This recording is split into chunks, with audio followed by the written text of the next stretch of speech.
কেন কে জানে, একটা না দুম করে আওয়াজ হলো এই দরজার পাশে। আমি ভাবলাম যে ওই যে ঘুম ভেঙে গেল, আর ঘুম এলো না। তো এখন তার ফলে শরীরটা খারাপ লাগছে। দেখি এবার আমাকে রুম্পা বলছে, মা তুমি একটু শুয়ে পড়ো, কিন্তু আমি শুচ্ছি না।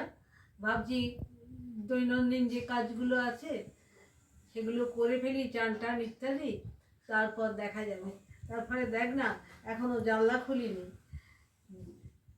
ওগুলো খুলতে হবে, ঘরটা ঝাড় দিতে হবে, সে হচ্ছে না। বন্ধুরা, এবার কাজ আরম্ভ হয়ে গেছে। কর্তামশাই বেরিয়ে গেছে, এবার আমার ঘরের কাজ শুরু হচ্ছে। ধোয়া, এগুলো মোছামুছি করা, সব জিনিস পরিষ্কার পরিচ্ছন্ন করে রাখা। আমার কর্তামশাই বড় পিটপিটি লোক, তার তো এখান থেকে ওখানে জিনিস নড়বে না, সব ফিটফাট চাই। তাই আমাকে সব ফিটফাট করেই রাখতে হবে, তাছাড়া নিজের ভালোও লাগে।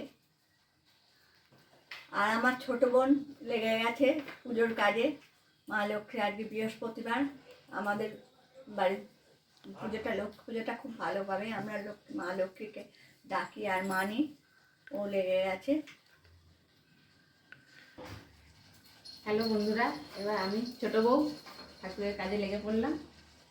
আমার একটু বেলাই হয়ে গেল, তো এবার আমি ঠাকুরের সব জোগাড় যন্ত্র করে পুজোটা করে নেব, তারপর যাবো অন্য কাজে। এমনটা মতন এগিয়ে টাটা।